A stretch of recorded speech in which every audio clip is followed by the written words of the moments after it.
Hi everyone and welcome back. In today's video, I'll show you how to enable dark mode app icons on iPhone in just a few seconds.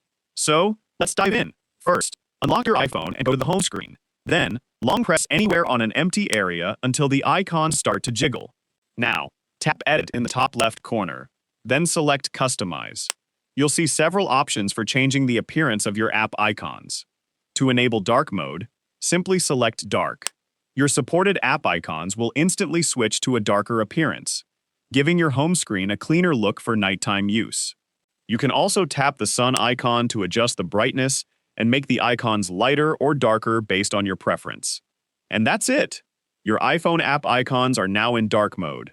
If this quick tip helped, don't forget to like, subscribe, and follow for more useful iPhone tutorials. Thanks for watching and see you in the next video.